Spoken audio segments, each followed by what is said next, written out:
Ndasubiye kubaramutsa bene data amahoro y'umwami Imana nabane natwe twese. Ni Françoise Habonayo nsubiye kugaruka kugira ngo dusubiye kuganira ku ijambo ry'Imana. Kandi Mana yera, ndagushimiye kuko uri Imana nziza kandi ikomeye. Habwa icubahiro mwami Yesu, kuko wadushizeho kuvuga ijambo ryawe muri iki gihe ca nyuma, igihe c'iherezo. Mana ndakwinginze kugira ngo nshoboze rero ibyo ngira nganire na bene data bibagire ikimazi uzoba ukoze. Ni mu izina rya Yesu Kristo umwami wacu ndabisenze, amen. Haleluya. Yesu abahezagire cyane. Ndashimiye Imana muri aka kanya kuko isubiye kunyemerera kugira ngo nze kuganira namwe. Aho muri hose rero ndabaramukije cyane kandi nongera ndabaha kaze kuri shene Habonayo, aho mwumvira intahe zitandukanye bivanye n'ico umwami Imana aba yashatse kutubwira kuri uwo munsi. Rero Imana ishimwe. Ubu nje kuvuga ku ntahe nari mpejeje kuvuga mu mwanya uheze, ivuga ingene mwene data umwe Imana yamutembereje ikamwereka mu mashengero ingene abantu benshi bicayeyo kandi batiteguye batazambika umwambaro w'ubukwe. Bene data, ibi bintu ntidukwiye kubyanjanjwako. Uko turi imbere y'Imana, uko twitwa ngo turinjira mu ishengero, twinjire tumaramaje. Ntitubingwiza murongo gusa ngo ugomba kwerekana kuja mu rusengero. Oya, werekane hoyaye, ahubwo uhindukire wihane. Ubutumwa butari mu kwihana ntabwo ari ubutumwa. Imana dutabare, twiyeze kuri gato na kanini, kuko ijuru rizotahwa n'abejejwe. Uwavuze ati ntukibe niwe yavuze ati ntugasambane. Nuko rero Imana idufashe kugira ngo mu buryo bwose, ndabizi ntawo bishobora kubyishoboza, ariko uko mu ruhande rwacu umuntu wese agerageze ntihakagire icaha uzokora ibigirankana kandi ukizi warakiburiwe ukareka ukaguma ugikora. Twarumvise twarize yuko umuntu atababarira nawe atazobabarirwa. Uwo bukigendana mu mutima abantu utababariye, hari umuntu yoba agiseserekeje umutima wawe, mubabarire mwene da kugira ngo nawe uzokwemererwa kwinjira. Woba ukigendera mu busambanyi no mu kaboregwe kandi witwa mwene data, reka gukinisha Imana, hindukira wihane ugende neza kuko ijambo ry'Imana rivuga. Ndabizi neza, umuntu arashobora gukora ibintu akavuga ati ntawumbona, ntawunkurikirana, ubundi akavuga ati jewe ndakuze ndigenga. Oya, ca bugufi ugende wubaha Imana. Ko Yesu aje gutora umugeni, wowe uzoja hehe? Bizokugendekera gute? Ko wanka kwihana kandi wamuburirwa, bizokugendekera gute? Mbese uzoza kwibuka kuvyuka no kwihereza Imana igihe cakurenganye? Uzoba ubaye umuhombe. Turi hano muri iyi si, turi ingenzi, ntuzi umunsi usigaje. Kandi uriya munsi naho wogwara ukaja mu bitaro, hari abantu bavuga ngo nimbona ngiye kuremba nzoca nihana. Bishoboka ko urya munsi utazovyihana byose, bishoboka ko utazonavyibuka kubw'ububabare uzoba ufise. Bigusaba rero yuko wokwihana ubu, ugikomeye, ukigendagenda, ugisenga Imana uti mwami nyibutsa na vya bindi. Wa wundi ufitiye amadeni murihe, bitagushobokeye genda umwisabe uti mbabarira, ntunga. mu nzira zose bene data nshuti z'umusaraba ngwino tugerageze uko twashobora kose ihega data nzobidufashamwo hamwe no gusenga no kwinginga no kwiyiriza ubusa ugasenga Imana izogutabara izokubwira Imana ishimwe wepfa kugira imigabo mu mutima ubirondere nk'ubironderana umwete usaba Imana kwezwa kuri gato na kanini kuko mwijuru aho harazimvye ntibapfa guhindirwayo oya niba mw'ishengero barashobora kukwemerera bakavuga ati kubera uko tubona yuko ntusiba mu misa ukora ibikorwa uritanga iyo bavuze ibikorwa byo kwitanga ubu wa mbere Imana ishimwe ariko n'ubutejejwe mu mutima ushobora kubikora umunyenziga umunyeshari wamuteranya abandi uje kwipendekeza kwa naka na naka bizokugendekera gute niyo ca gipimo c'uhoraho cakugerako mbega uzoboneka wo kwambikwa izera data dutabare ibi bintu vyo ku mubiri biriko biratwara abantu benshi by'ubusabusa kugomba gushariza umubiri uri mwiza ubwiza bw'Imana buri kuri wewe nukora uko data ashaka ubwiza bw'Imana buri kuri wewe ubwiza bw'Imana buri kuri wewe uri mwiza ugende n'ubutekereje n'ukwitonda reka turabe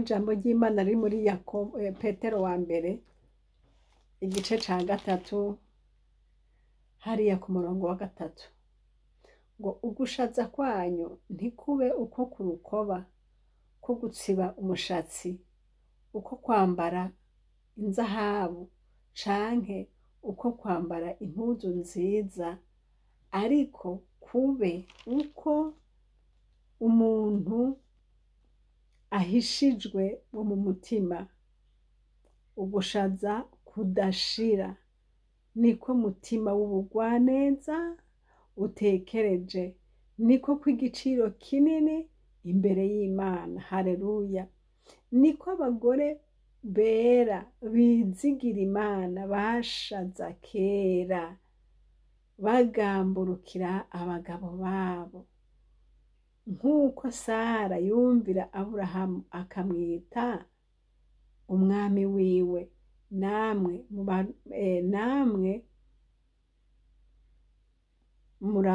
murabuyo nimwahora mukora neza mudategwa ubwoba n'icoba c'ivutu Imana ishimwe mwumvise bene data ugushaza Bibiri ivuga uko ariko suko gushaza suko kwambara amazahabu no gutresa imishatsi no kugira gute no kwambara imigufu n'amahereni n'ibiki ibyo byo kwitaka nivyo ariko ivyo Bibiri ivuga ngo ugushaza Bibiri ivuga suko ugushaza ko mu mutima Imana ishimwe ngo ugushaza kwanyu ntikuba uko mu kurukoba ariko Imana idushaka ko gushaza ko mu mutima ugushaza kwambara kugendana ubugwaneza ubutekereje ukaba umuntu ukundana ukaba umuntu ufatanya abantu n'abandi abatandukanye ukagerageza kubegeranya ukaba umuntu asengera abantu uhanura abandi ushira ineza y'Imana imbere kuko ivyo byose ushobora kwishariza ukabigerekeranya ariko ntibikubere kuko uri umunyangeso mbi kuko uri umuntu ateranya kuko uri umuntu ameze kuriya na kuriya ushobora kumbwira uti yamara ushobora kubikora iko kose ariko ugataka ugasenga Imana ariko Bibiliya yavuga ati gushaza kwanyu ntikube uko gukora uku n'uku n'uku ariko kuba uko mu mutima sinzi ko aba batraduje aribo babivuze kutariko ariko Bibiliya yabisobanuye neza ugushaza umugore yubaha Imana, ng'ugushaza kw'abakera bubaha Imana, bashaza mu butekereje, bashaza mu kubaha, bashaza mu guca bugufi, bashaza mu kugira neza, bashaza ngo abagore nguko niko abagore ba kera bubaha Imana. Imana ishimwe. Abagore bizigira Imana bashaza kera, bakagamburuka mu rugo, bakagamburukira abagabo babo. Imana idutabare. Bagakora nk'uko bikwiriye. Imana idufashe kugamburuka bene data, birimwo gushaza, birimo gushaza, ariko kugamburuka ubagamburukire mu mwami.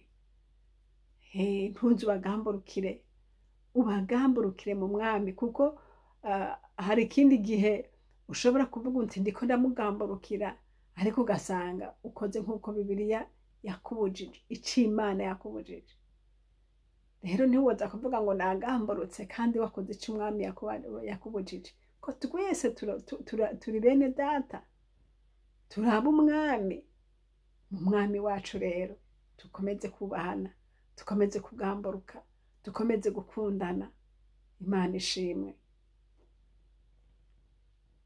Yesu azoza ntazoteba, ariko wewe nanje mwami adufashe kugira ngo tuzotahe ijuru. Igihe tumaze ntawe ubizi igihe dusigaje icarico, ariko Imana itugiriye neza kugira ngo ntituzosange amazina yacu atanditswe, ntituzosange bavuga ngo genda wese narinda kuzi. Ijambo ry'Imana ratubwira ngo bamwe bazovuga ngo mwami, ngo twasengera imbere yawe, ngo twasenda abadayimoni, ngo ariko azovuga ngo sinigeze ndabamenya. Umva iryo jambo. Kandi barabikora, kandi barasengeye abantu, kandi barakoreshejwe ibitangaza, ariko akavuga ngo sinigeze ndabamenya. Mwabakora ibiziramwe, ukora ibizira kandi usenga Imana, ukora ibizira kandi wirukana abadayimoni mu izina rya Yesu bakagenda. Iryo n'irindi banga. Abantu bakora ibizira bakazobwirwa ngo mvi iruhande sinigeze ndabamenya, kandi barasenze. Bisobanura rero ko gusenga ntibikuraho, ntibiramplasa kwezwa. Oya, senga kandi wejejwe, korera Imana kandi ukora ibyo Imana ishaka. Ja muri korale ukunda bene data, utarabateranya. Haleluya. Utipendekeza kwa pasiteri ugenda kurega nakumubeshera. Imana idutabare. Kora bijya na biriya na biriya, ariko ubikore wejejwe. Imana ishimwe. Kuko ngo wazovuga ngo twarasenga, ngo twaravugishwa, ngo twakora ibi n'ibi n'ibi, ngo azobabwira ati sinigeze ndabamenya. Rondera kumenywa n'Imana. Haleluya. Rondera kumenywa n'Imana. Mwamara kugomba ngo akorane nawe, rondera kumenywa n'Imana no kugendana nayo. Uri umupfasoni, hambara neza, wubaha Imana. Uri umukobwa, iyubahishe, wambare wikwize, usenga Imana, ntupfe kwirekura. Oya, ariko ugendane n'Imana, ugendane gutinya Imana muri wewe. Imana ishimwe.